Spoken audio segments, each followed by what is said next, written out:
Hey guys, welcome back. This is part 2 of how to sell a franchise, a licensed business opportunity, or a general business opportunity. So as I was saying in part 1, if you've not seen part 1, stop this video, go back to part 1, watch that, and then come back to this one. So after they initially reply to your lead generation ad, whether that's through social media, Facebook advertising, Instagram ads, or you're running some print media, you offer them an application. Now, you don't say an application form, you just say, we'll send you some information. So having an application form, making them fill out some basic information about themselves, their background, what sort of working capital they have, etc., etc., you're going to reverse the typical situation in the way that your franchise license agreement or business opportunity is sold.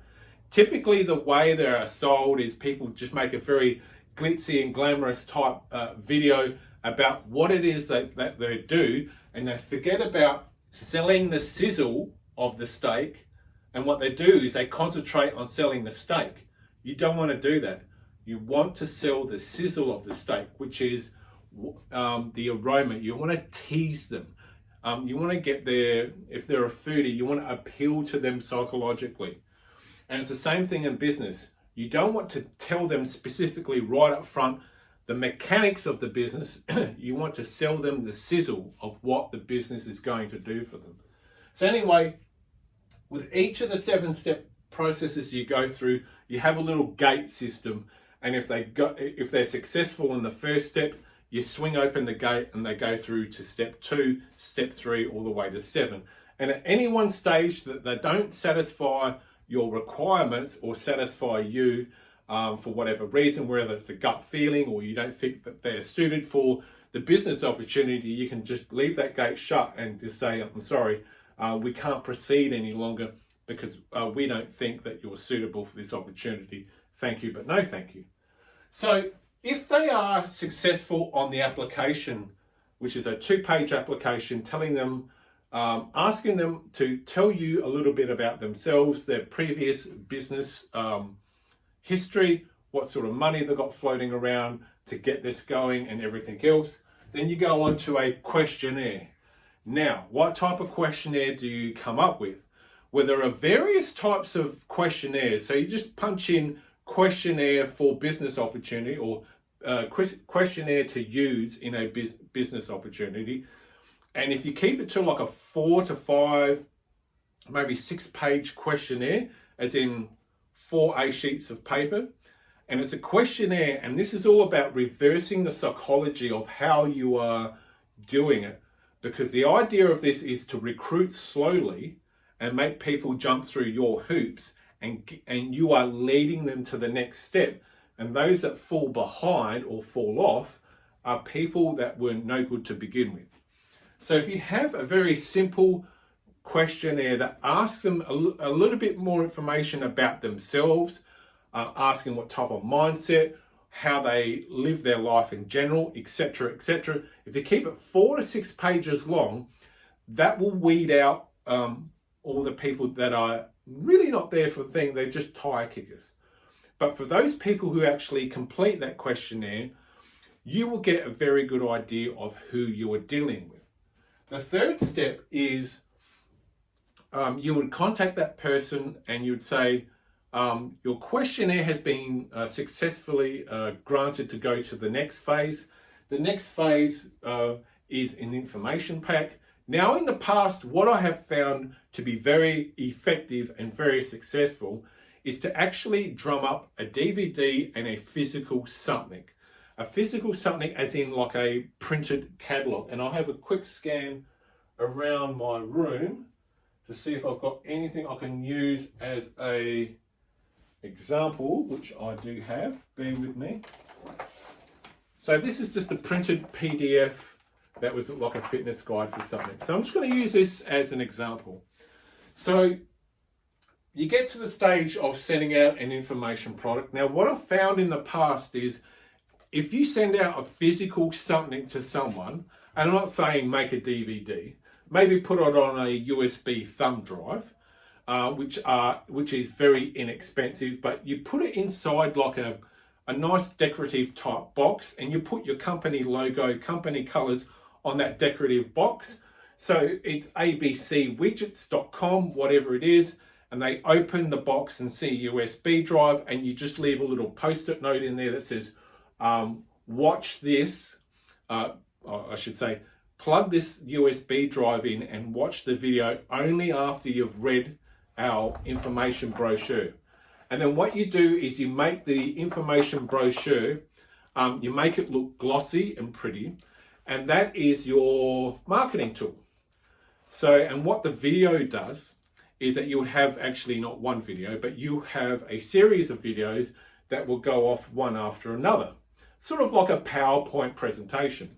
And what you'll have with inside the video is actually what's inside the color brochure that you're going to send out. It's going to reinforce it, so the two work together. And by having a physical something, it's very powerful, because when the person finishes reading, or if they have to put it down, they actually have to shift it. So if you have it on a desk and then you've got to move it from this space to the other, they've got to physically pick this up. Whereas if you digitize this process, they can forget about you in a heartbeat, lose the email link, or lose the website, or something might happen where they get disconnected from the web and all their little browsers have been zapped, and then you've lost them forever. Whereas if you have a nice glossy printed, professionally printed up brochure, that's about, you probably wanted at least 50 pages at a minimum, 50 to 60 pages. You want a good heavy stock, nice and glossy, and you want a good amount of text, and you want a balance of text and photos, and you want to go through and make it as educational and as informative as you can, with a little bit of sales work, a little bit of advertising prowess merged in there as well. And then all you do is you take the information out of a nice glossy brochure, and what you do is then you set up your phone or a camera, and you hire a camera crew or a production crew, and you go through and you set up a very professional looking how-to video. This is how the business works.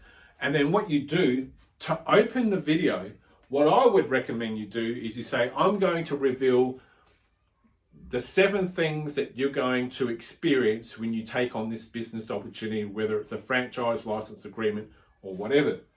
And you start talking about the benefits, not necessarily the benefits of the particular business opportunity or franchise, but you talk in very general terms in the first 5 minutes, because in the first 5 minutes, it's going to dictate whether that person's going to watch the continuation of the video.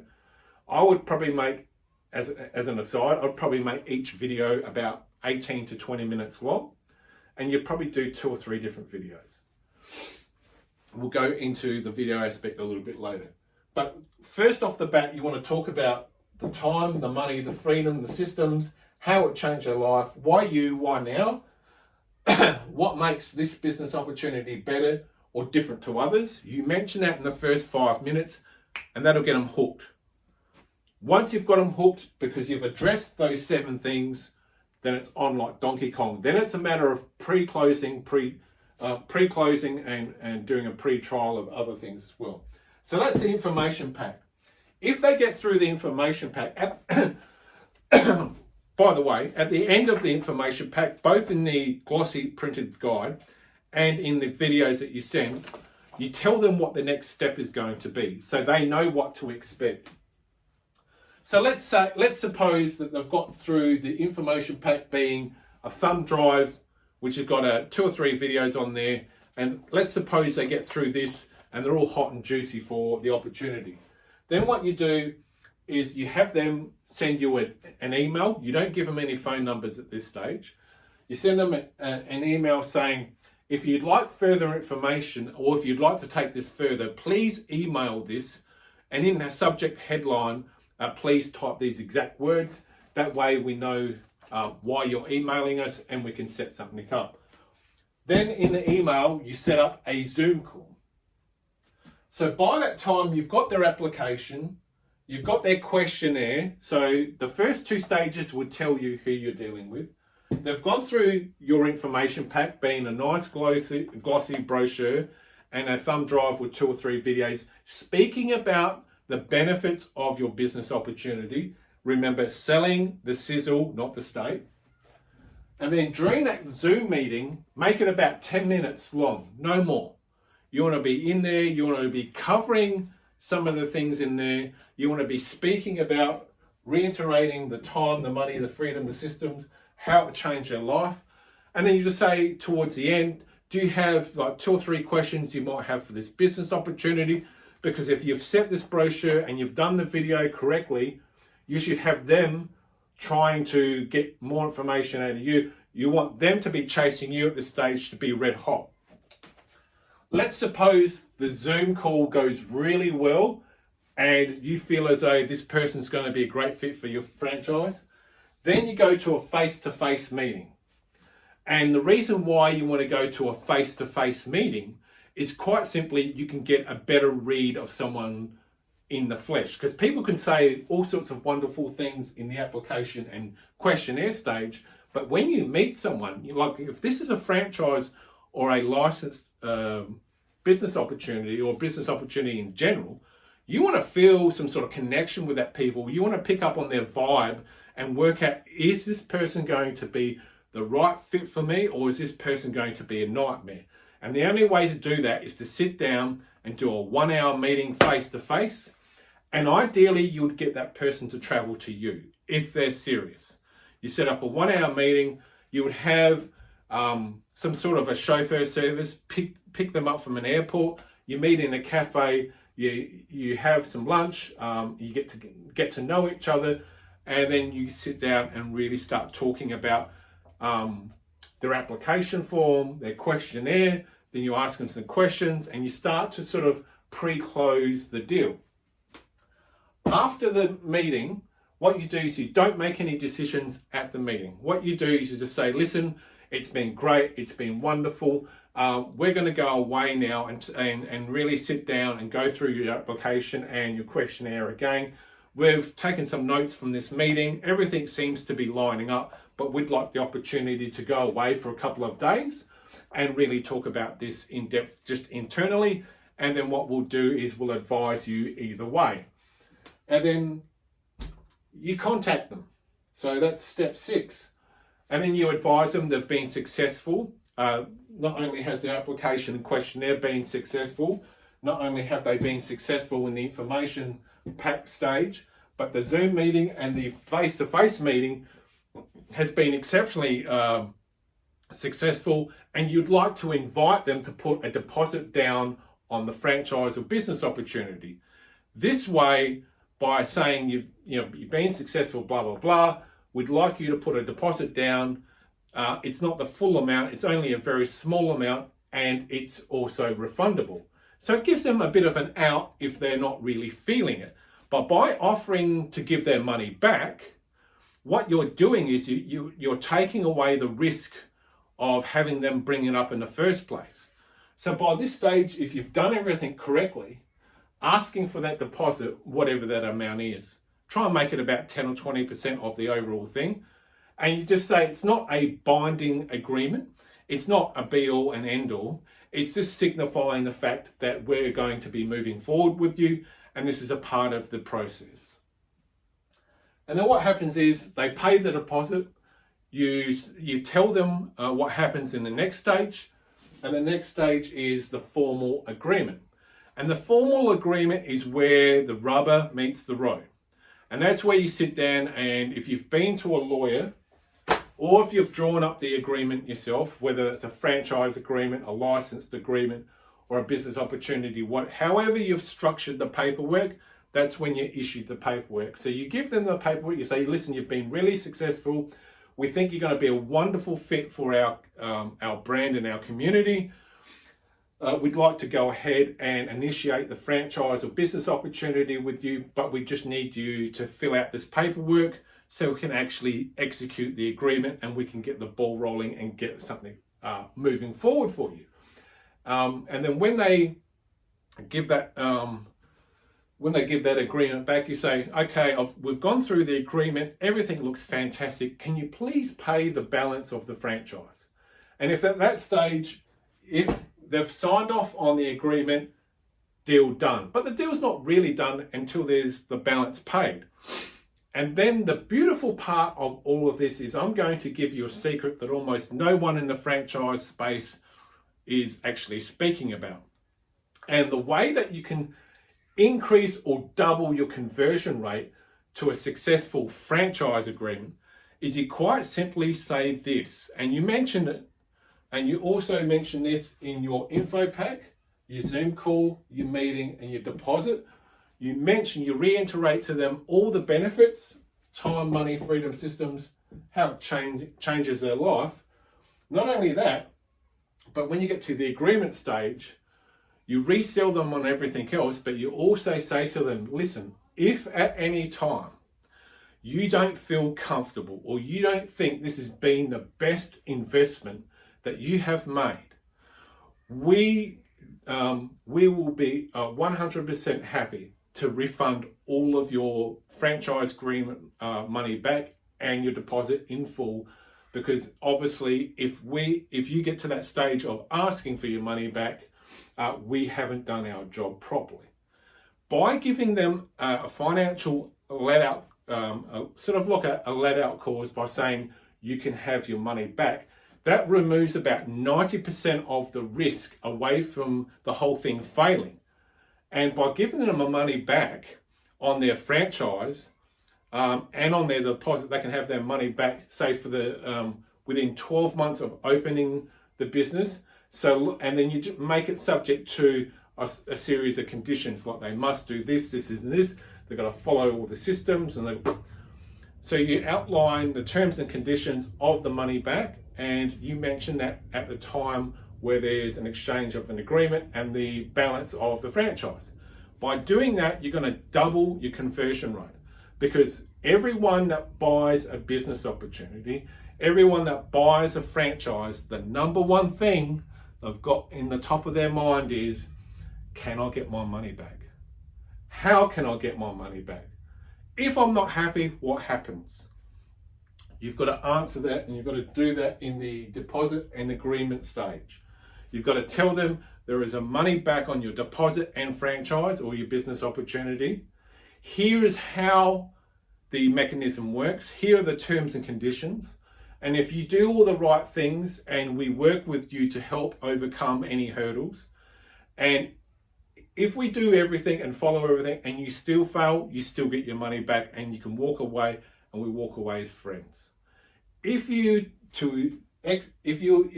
anyone watching this was to deploy this 7-step method, hit the 7 different things, the 7 different pillars that people were thinking, and you were to offer a money back guarantee at the end of the process, you will have a very successful franchise. Not only will you have a very successful franchise or business opportunity, you will foster and grow a very strong culture and community within your brand. And this is how you build brands for real. You've got to build a strong culture, a strong community based on trust and rapport. And this is the exact method that I've deployed, not only here in Australia, but in Europe, America. And when I was consulting in America, I deployed this within Fortune 500 companies with a humongous amount of success. If you were to follow, execute, and do everything I've suggested in this, you could sell any type of franchise to anyone in the English-speaking world. I hope that you've enjoyed these 2-part video series of how to sell a franchise or a business opportunity. If you've got any questions, please leave it in the comment section down below. If you'd like to email me a question because you don't want to leave it down below and you want to keep it discreet and private, my email address is within the bio section of this channel. And just in the subject line, write how to sell a business opportunity, how to sell a business opportunity or franchise question in the subject line, so I know it's related to this video, and I'll try and do my best to accommodate you. If you'd like to like, share and subscribe, that will help out the channel greatly. Like I said at the beginning of part 1 of this video, if I was to actually charge for this information, I could easily charge 25 to 30 grand, because this is a multi-million-dollar proven and time-tested system of how to sell a franchise, business opportunity or license agreement. My name is Rob. Thank you for watching. Arrivederci.